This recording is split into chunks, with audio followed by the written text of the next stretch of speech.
Welcome to this edition of Diligent Institute's Inside Today's Boardrooms. I'm TK Kerstetter, and I'll be your host for today's show. Today, we're going to be talking about what are boards' expectations of their chief financial officer.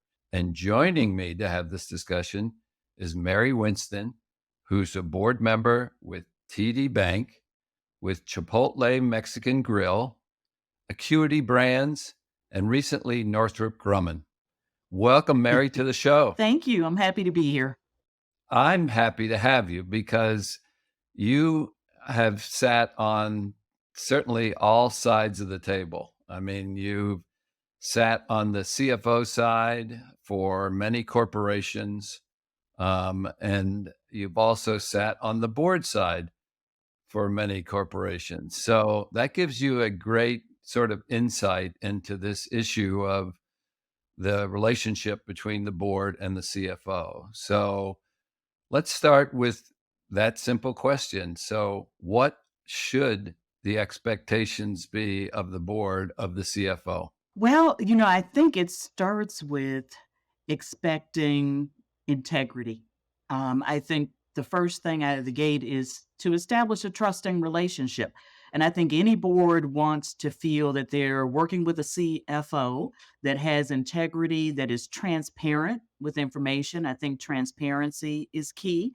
um, Proactive in their communications with the board. So informing the board of things real time, not necessarily waiting for it to be fully baked.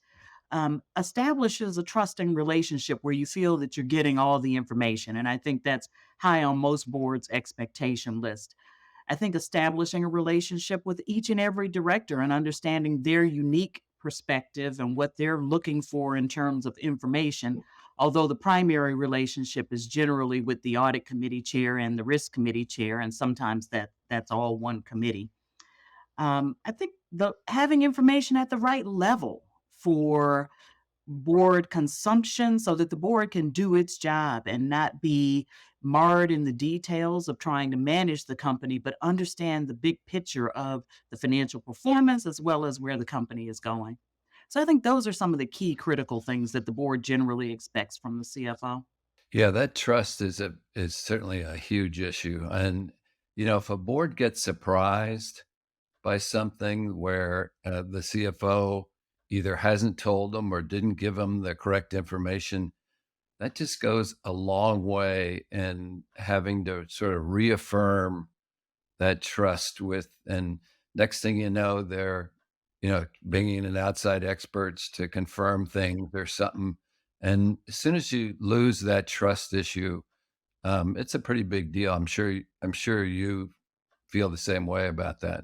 Yeah, absolutely. It's huge. I think it's foundational to the relationship. I think the board does rely on the CFO along with the CEO to have a fulsome perspective on the business, what has happened in the business and what they think is going to happen. And it should always be a no surprises environment. And I think one of the things that particularly new CFOs don't always understand is that the board usually doesn't expect it to be perfect information, fully baked. The board would rather be brought along on the journey. So if there's an issue, tell us about it early. Just acknowledge that you don't have all the facts and you're going to be researching it or delving into it over X period of time. And that goes a long way to establish trust with the board. I think where people delay in communicating information, and then when it comes out and you find out, oh, the company, the CFO knew about it 2 months earlier, but they were waiting to get more detail, that erodes the trust. That erodes the trust with the board. And so I think it's important not to be in that camp.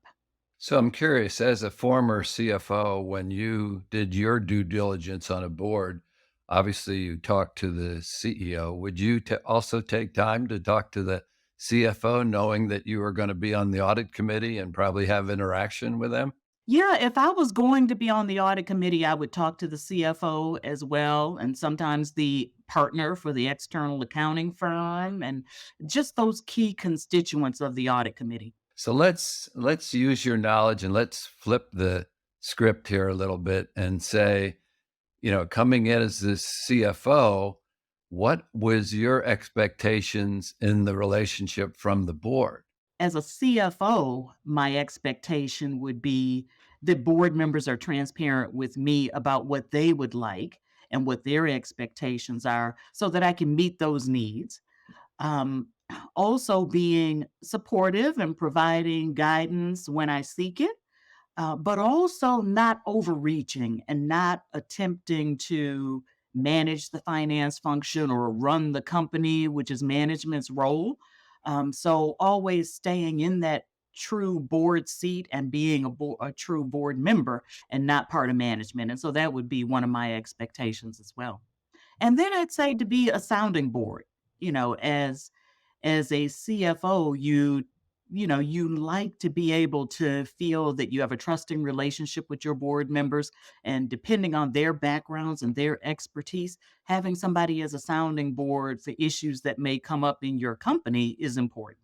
I want to highlight that first thing you said on communicating expectations, because I'm not sure, in my experience, that that is done enough. When somebody comes in and sits down and says, "What are your if it isn't offered, asking, what are your expectations, so that somebody has a very real framework to say, okay, this is what they're expecting from me out of this job.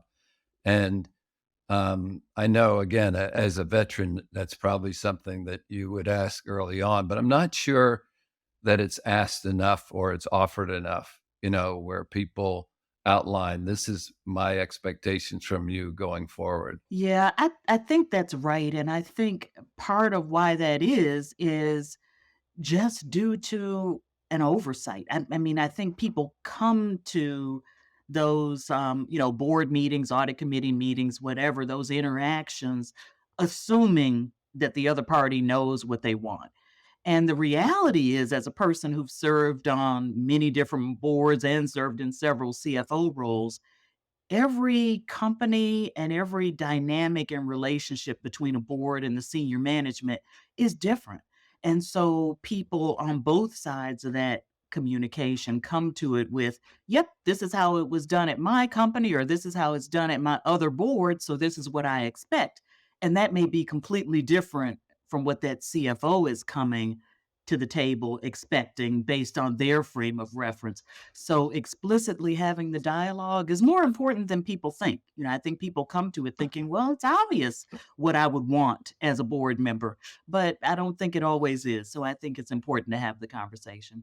So while I have you, is there any other advice that you might offer boards or audit committees or CFOs to improve the relationship between the two that you've sort of discovered over time that is really helpful? Yeah, I think I'll just put a finer point on some of the things we've discussed because I think the critical things in having a solid relationship are transparency and open communication and level setting on what the expectations are.